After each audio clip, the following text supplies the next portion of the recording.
Good morning and thank you for joining us today on The Insight. Nigeria stands at a critical crossroads, facing challenges and opportunities that will shape its future for generations. Nigeria, the road not yet traveled, invites us to explore the untapped potentials, unresolved issues, and pivotal decisions ahead. Together with Dr. Dons Eze, a veteran journalist, we examine what must be done to move this nation forward with vision, courage, and determination. Dr. Dons. Thank you. I'm happy to have you on the program today. You're welcome. Thank you. So today, we are exploring Nigeria, the road not yet traveled. And first of all, I want us to take a look at INEC, being that it's still on the front burner issues in Nigeria today. And I want to ask, with hindsight, do you believe the constitutional process of appointing INEC chairman has enhanced Nigeria's quest for electoral transparency, credibility, and public trust? Thank you. Let's go down a little bit down the lane. Okay. Since 1960, Nigeria have been battling with the electoral process, but they have not got it well. Okay. The first electoral commissioner Nigeria had was Isi. He conducted the first election in 1964. It didn't work well. The first election was, in fact, during the election, 3 out of 4 electoral commissioners resigned and said the election process was not correct. Because this man was appointed by the Prime Minister, Tafawa Balewa. He danced to their tune. He did not work well. And that was the beginning of the problems Nigeria have. From that time, Nigeria has been battling with one electoral process or the other. The first election was not well conducted. The election results were called, were announced, and it did not go well. And some of the electoral commission resigned. In the East, that time, the NCNC did not accept the election result. In fact, there was a boycott of the election because it did not go well. It was reconducted. In fact, the first president of Nigeria, Dr. Nnamdi Azikiwe, threatened to resign because the election was not well conducted. That process was first cancelled. After cancellation, they conducted another one, which was manageable. Not that because it went well, but there was a coalition between NCNC and NPC in the north. The action group stood on their own. So after that cancellation, another election was conducted. And from that, we went to the Western Nigeria election. That was the camel that broke the camel's back. The camel that broke the camel's back. That led to the Western Nigeria crisis and to the army takeover. After the army, for 13.5 years, Nigeria was under military rule. And after the first election conducted in the Second Republic, it was manageable. Manageable in the sense that if you see the exercise, there was a controversy between MPN and the UPN, National Party of Nigeria and Unity Party of Nigeria. During that election, there was not clear majority. Election result was announced, and that's why we had 12-3 majority, 12-3. The UPN went to tribunal, and the tribunal upheld it.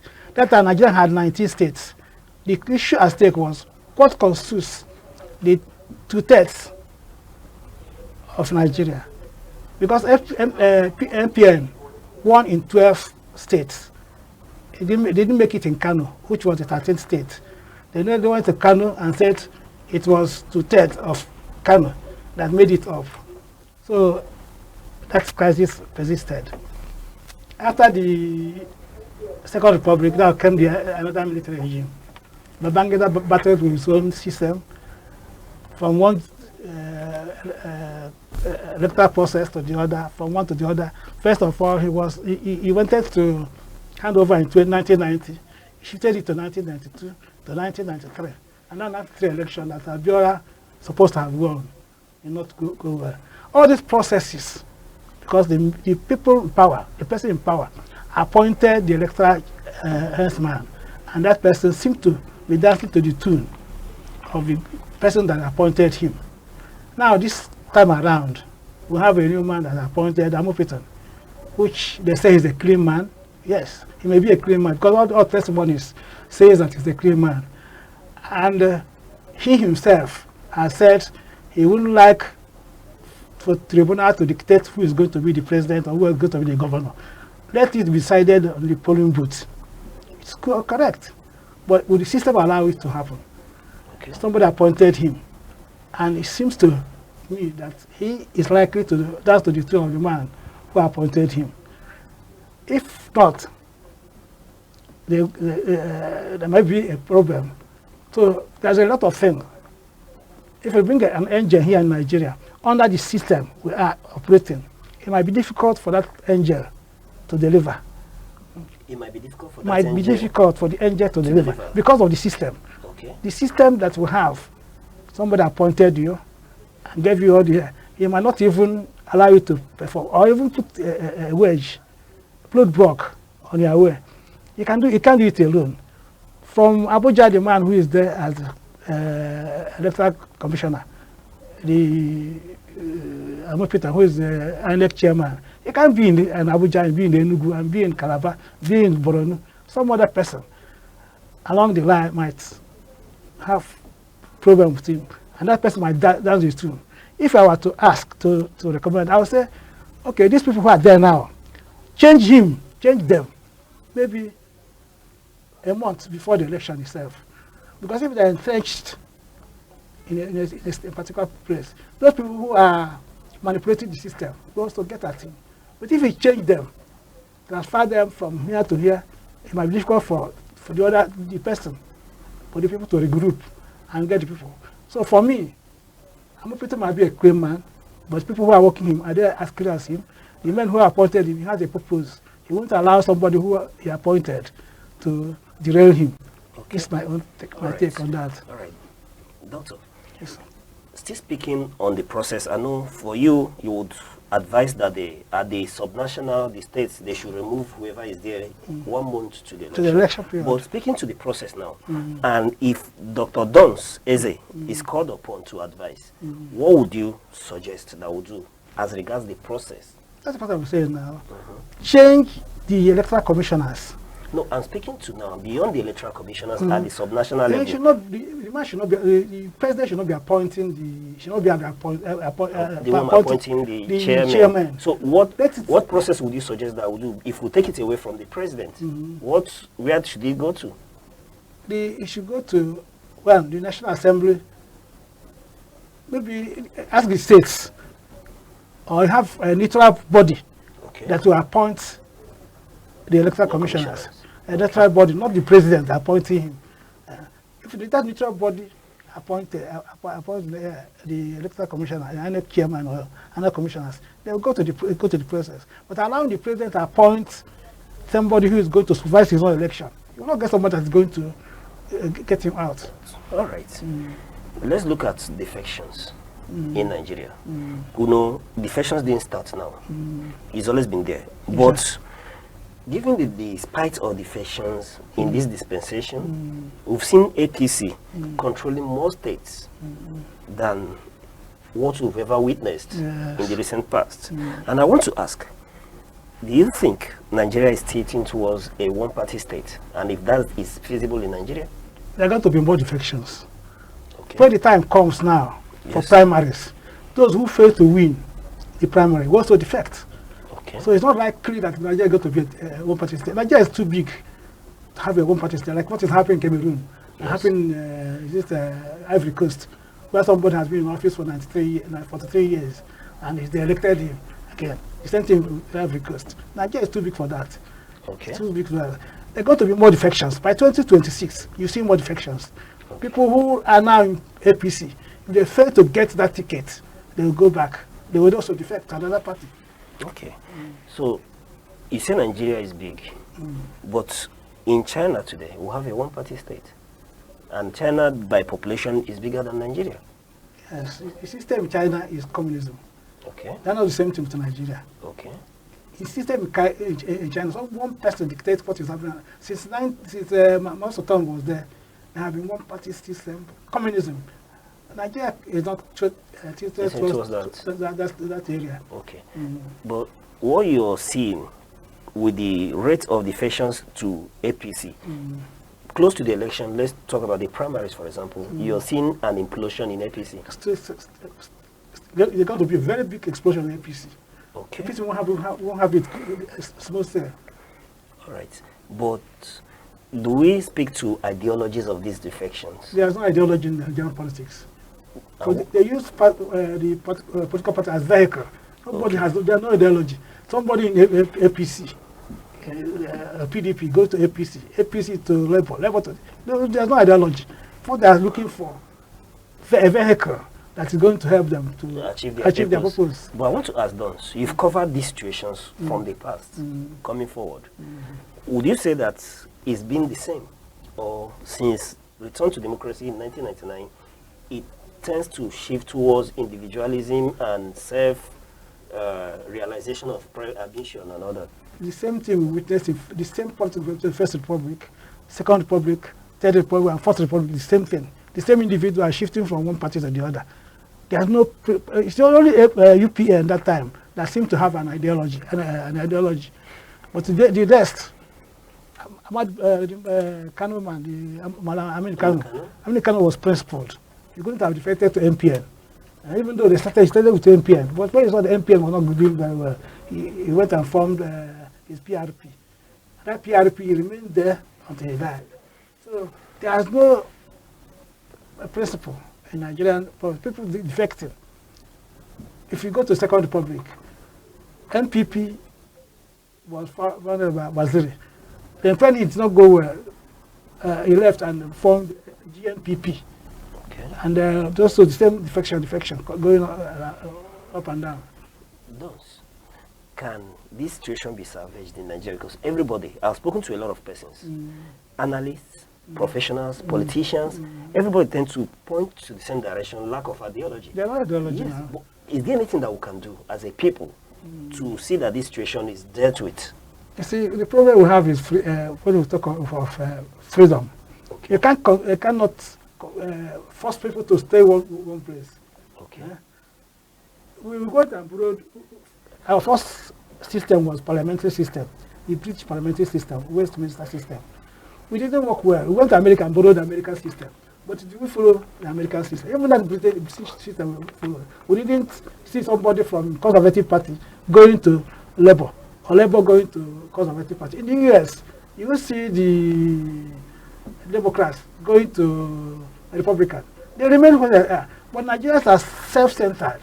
Everybody's, I want my own. Nobody's interested in for how we run Nigeria. Okay. But Dons, I want to go a little further and ask, this problem, is it the fault of the illiterate? Yeah, the fact of illiterate, you won't say the fault of illiterate, but poverty is the system. Okay. They have pauperized us. They have weaponized us with poverty. Because we are poor. If you give you 2,000 naira, you go and vote for somebody you don't want to vote for.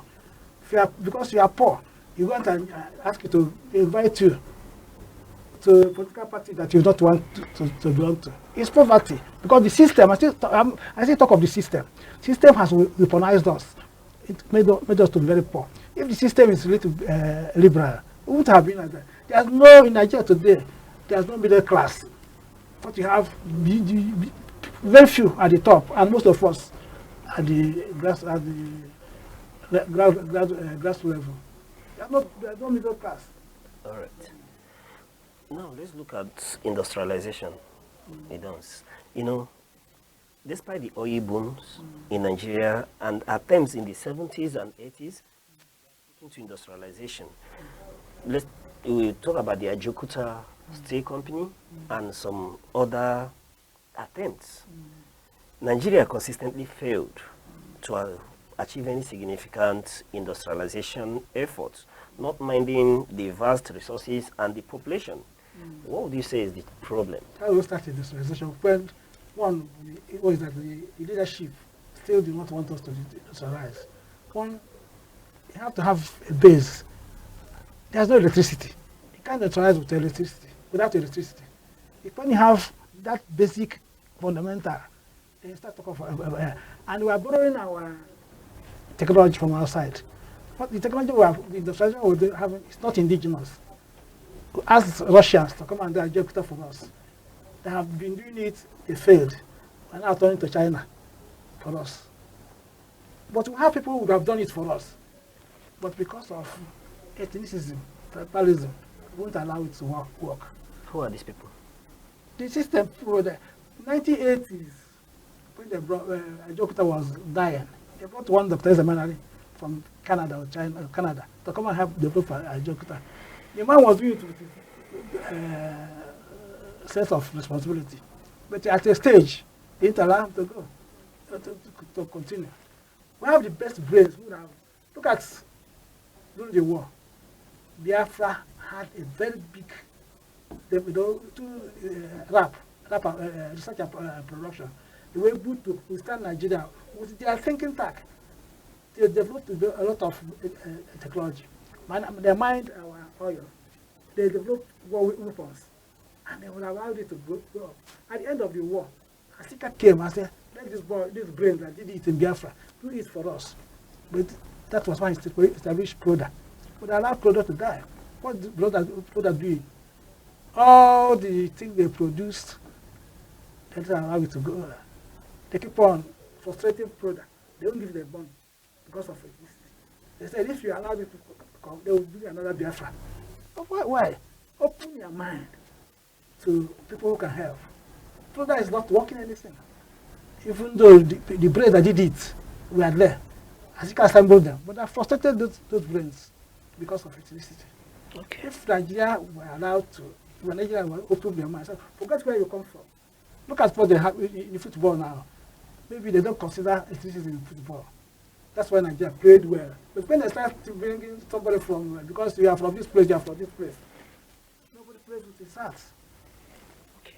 Now that you've mentioned ethnicism, beyond the issue of ethnicism, you do not see Nigeria being able to industrialize? That is fundamental. That ethnicism is fundamental. If you allow best brains to work, they work very well. But we won't allow them. Why do you think they are scared to allow these best brains work? Well, you know, as I do know, that they fear some people, some ethnic group. If you allow them to grow up, that ethnic group. This is the insight. You have the freedom of speech. The speech, that if you allow the Igbo man to develop, look at what is happening in Lagos now. They're demolishing their properties. Okay. Because where it come from. Is it targeted? Obviously. The Igbo man went to the swamps of Lagos, developed it, built it, made it to grow. But when they see that it's growing, they're not happy. They went and set their bulldozers to demolish those buildings, those properties they acquired. All right. Let's look at, when you were speaking before, you did mention Nigeria borrowing their systems from either the US and the British. But let's speak to federalism, for example, as a model that has failed to address Nigerians' ethnic and regional cleavages to ensure sustainable development and unity of Nigerians like you speak to. Now, I want to ask, beyond this very system, do we, like some people have argued, do we advance for unitary system of government? When they talk of federalism, the British who introduced here in Nigeria were not honest. They liberalized a system in the south, and in the north they conserved it. They didn't allow the south, the north, to see what is Western civilization. They allowed civilization in the south, and ensure that the system did not meet up with the south. For instance, now the north did not practice the same electoral system until 1944 with the south. The south elections were held, legislative councils elections were held, but in the north it was proclamation by the governor that was going on there. In the south, elections were have a legislative assembly. In the north, they didn't have it until after Richard's Constitution of 1945. That was when they brought it there. But then, The emirs were dictating what was going on in the north. But in the south, there was liberal democracy. So what Nigeria had was divide and rule. They divided the south against the north. In the north, they have one region from Makodi, from Benue here, from after to Sokoto, one region. But in the south, they said that the south is too big. They want to divide. Enugu used to be the capital of southern Nigeria until 1939, when they now divided the Enugu between the western region and the eastern region. Then they left Cameroon, which was part of Nigeria at that time.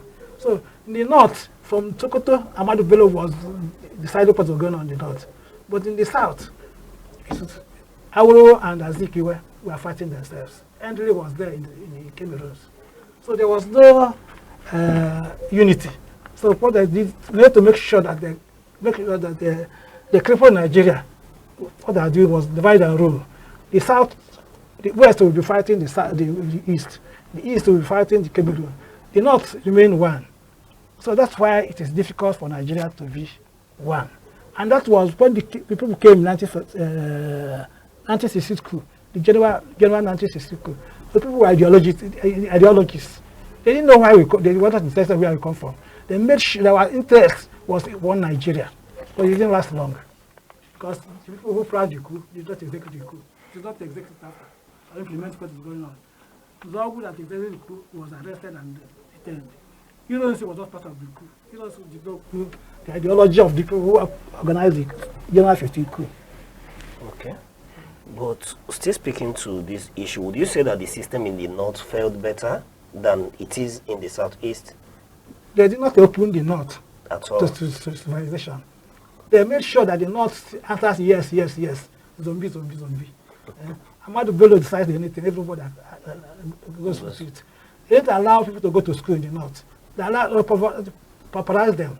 They were carrying what do you call it, plates, begging for food. And that's a burden on the country? Burden on the country. They Right. have the Amajiri system in the north. If they have allowed them, exposed them to civilization, they wouldn't have been as backward as they are. Because the north is capital of poverty in Nigeria. Okay. Now, still talking to the unity of the country, and I want to ask, in a country like Nigeria, how can a singular national identity be crafted vis-a-vis suppressing ethnic and cultural identities and recognizing them as intricate part of the Nigerian identity? It's not easy. It's so simple as that. Because for us to start that, to do that, we have to be honest. There must be honest leadership. Leadership must be honest. Look at the people who are in Nigeria today. Those of them who are in positions, they are, if I'm like our president now, he appointed his own people to critical stages of the economy. His own people, governor of central bank, minister of finance, various sectors of the economy. In the east, southeast has only two ministers. Others are minister of state. You have only only one minister now, Omahi. Others are, you go to Anambra, minister of state for foreign affairs. You go to Abia, minister of state for this, minister of this. There are no substantive minister in the south except Omahi today in Nigeria, and we say we're one country. So, do we blame the president or do we blame the Igbo politicians for that? How? The Igbo is not in government. You can't blame Igbo politicians. Because if you go Igbo politicians, you don't see like some of Igbo politicians self-serving. They don't just answer yes, yes, yes to the president because they want to continue rigging their boots, washing their plates. Do we see that for lack of the willingness of the Easterners to vote for the APC? They have to reward the constitution did not say it must belong to APC for it to be appointed a minister. Constitution says every state should have a minister. But in order to make sure they fulfill what the constitution says, they gave us minister of states. They didn't want to give us substantive ministers.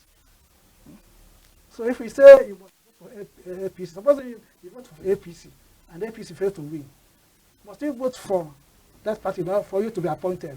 To recognize. If I know that you are good, why can't I give you a position and you work for Nigeria? Not working for me.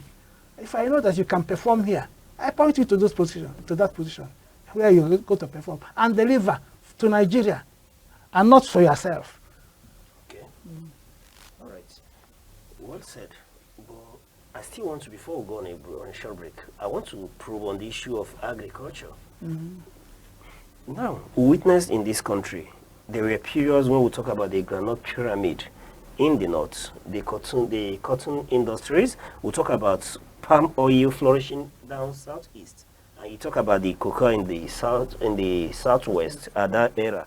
And then it was even thrilling that countries like Malaysia came to Nigeria to learn about the palm oil, which is flourishing in their country today.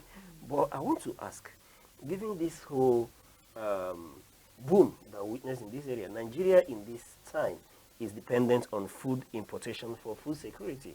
And Don, I want to ask, if you are to advise, what are the realistic steps that we should take to see that this situation is curbed and we return to that era of the pyramids and the flourishings of the palm oil in the east?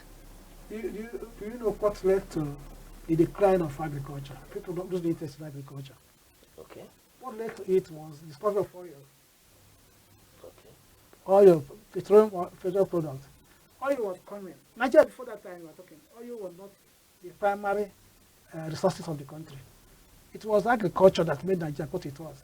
The lot of Nigerian sugar was built with palm produce from the east. Used to call University of Ife was built with resources from cocoa in the west. Ahmadu Bello University was built with resources from groundnut. But when oil came, everybody go and told us Nigeria's problem.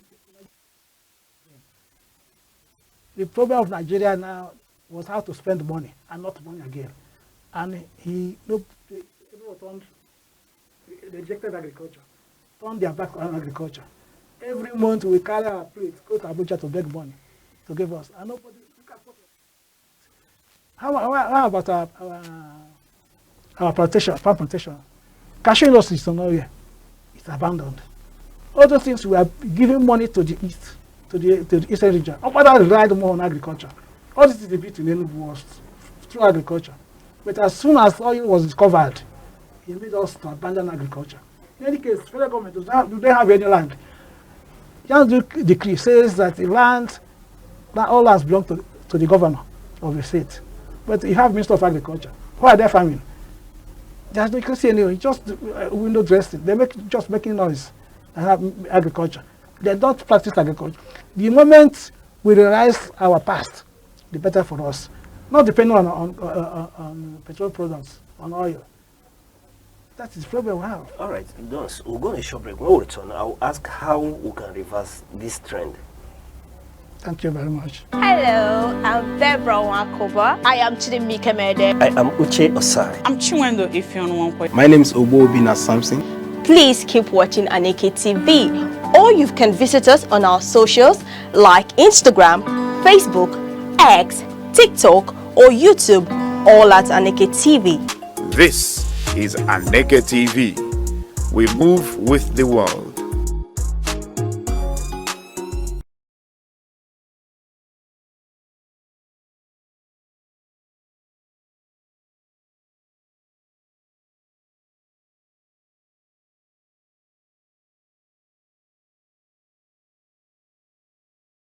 Hello, I'm Debra Wakoba. I am Chidimike Mede. I am Uche Osai. I'm Chiwendo Ifeonwankwe. My name is Obina Samson. Please keep watching Aneke TV, or you can visit us on our socials like Instagram, Facebook, X, TikTok, or YouTube, all at. Thank you for staying with us. We are still probing the road not traveled, and we are talking with Dr. Dons Eze, a veteran journalist. Doctor, you are talking about agriculture, that the federal government doesn't own any land, yet they have a Minister of Agriculture. And I want to ask, how do we revert to that earlier trend where there was a boom in Nigeria? Talk about the Southeast. You've mentioned Okpara and the exploits he did with agriculture. How do we get back to that trend? Okay, Okpara had what we call palm plantations. You have to use all one palm plantation. Ebama, and Haji. He had established so many palm plantations. All population we have here, all people that roam the streets in search of job, why can't we recruit them to the farms?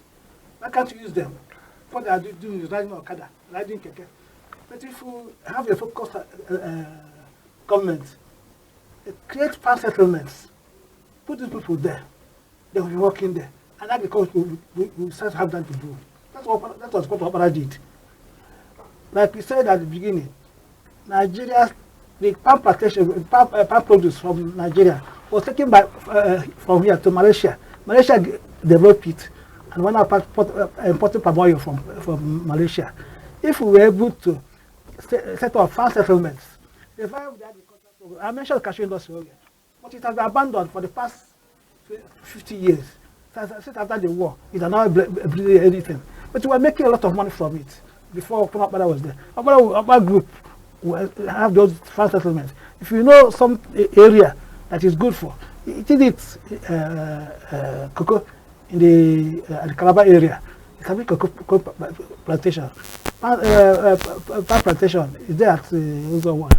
So many places. So if the government is focused, let us go back to agriculture. Let us stop going to Abuja every month begging for money. Because this money, it's not money not suffered for. Instead of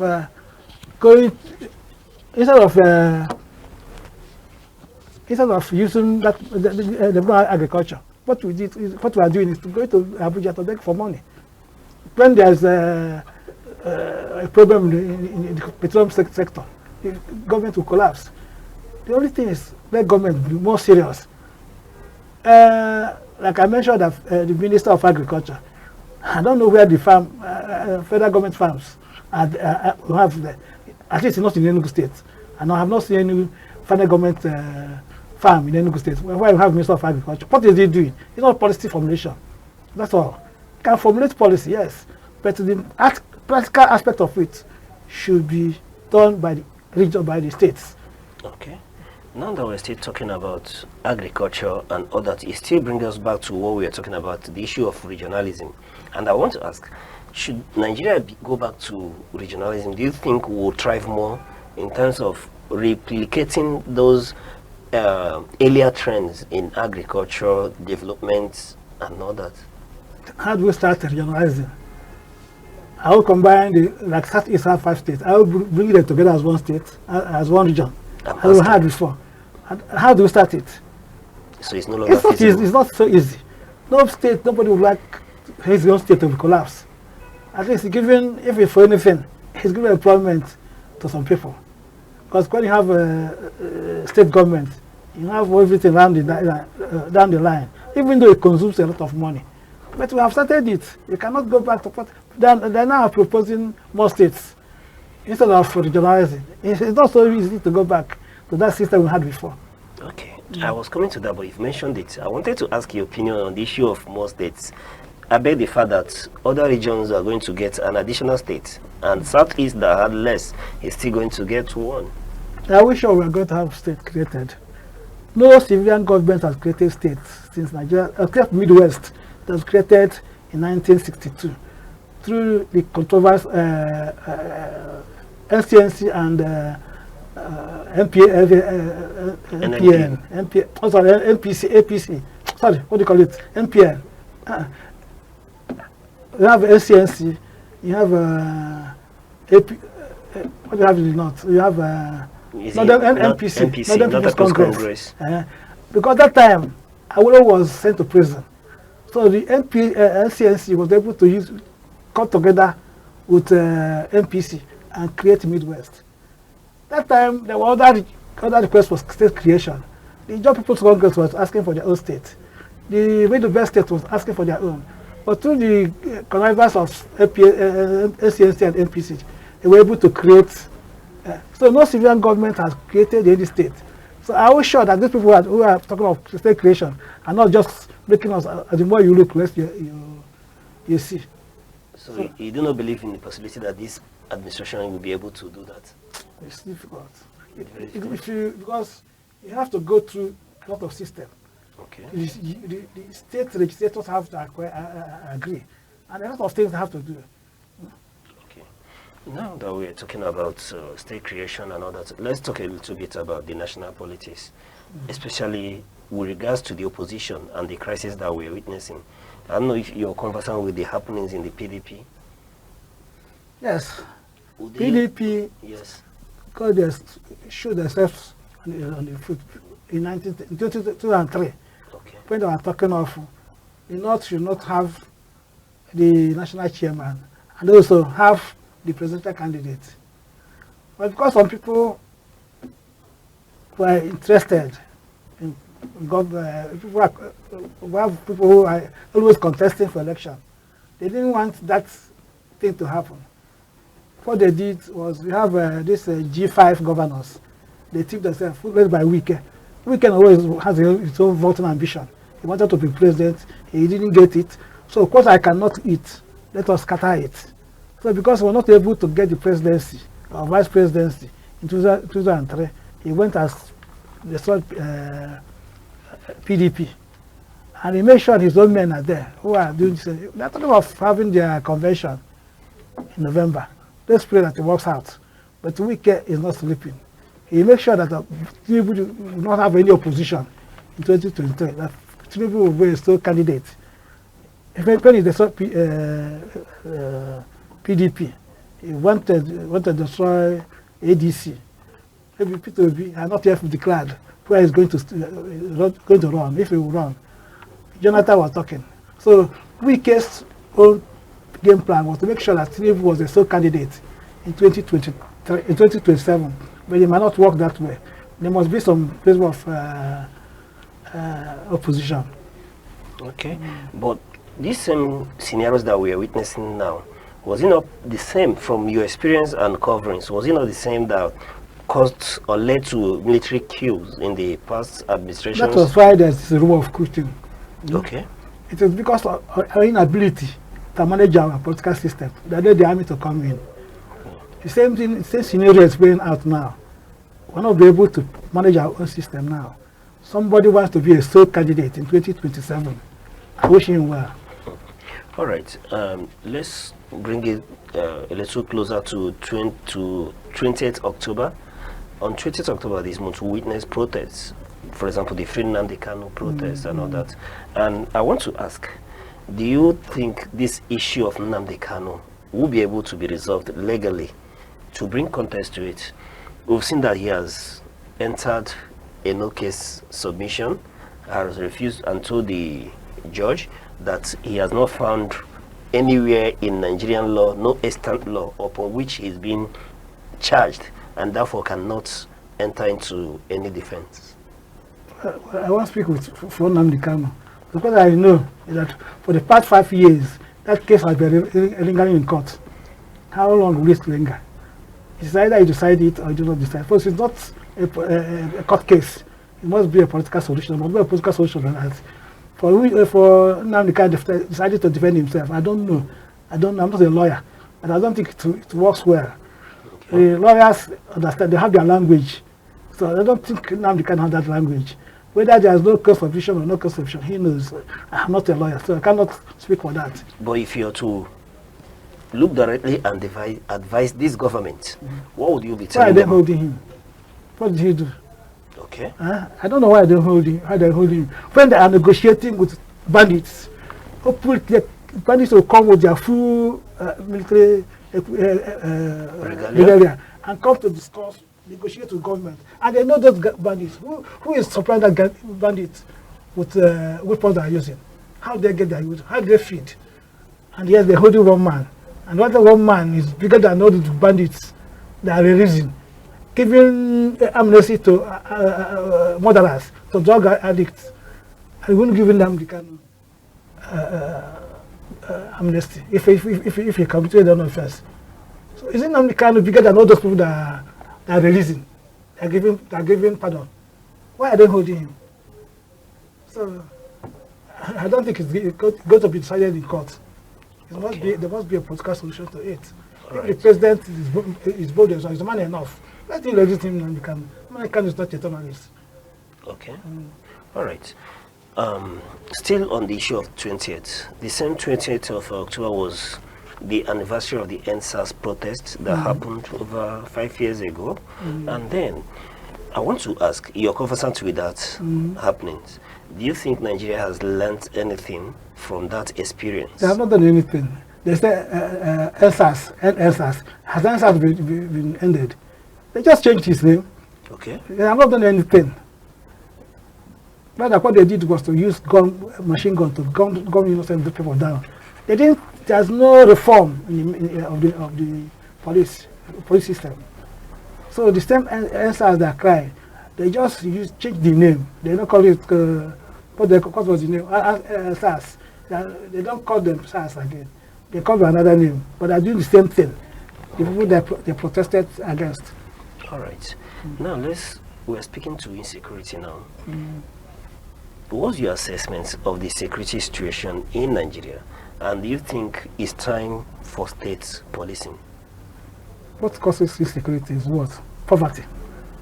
Okay. People graduate from school. People did everything. There's no work. They say an idle mind is devil's workshop. If you have given them employment, they won't have insecurity. Because there's no job. And when you start staying alone, you're hungry, you want this, you start thinking of what to do. Kidnapping is not a very big business. People going to kidnap you. They call for ransom, you pay for them, they make money. Just the solution to this is to create job for these people. It's not by any other means. There's nothing you can do but to give them job.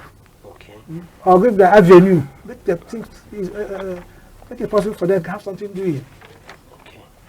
Doctor, you do not subscribe to state policing as is being bandied about?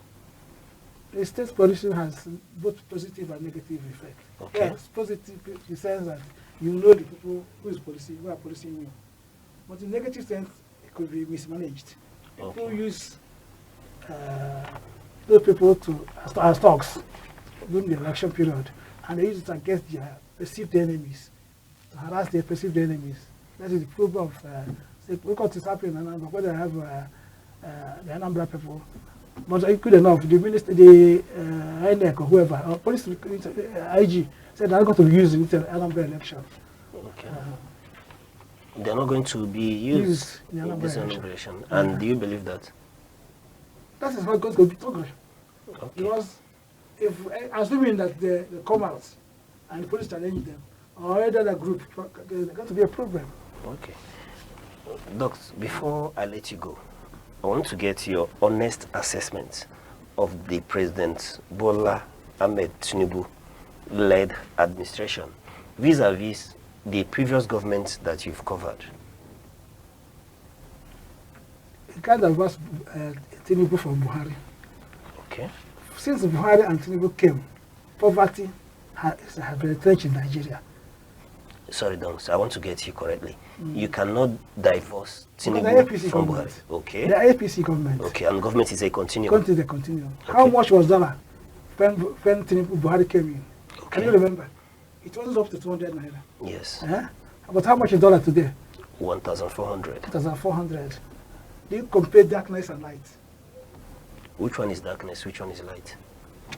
Use your teeth to count your tongue to count your teeth. Okay, but Don, so what you're telling us is that the government you've covered has fared better when compared I think for some extent, yes. People are not as poor as it is now.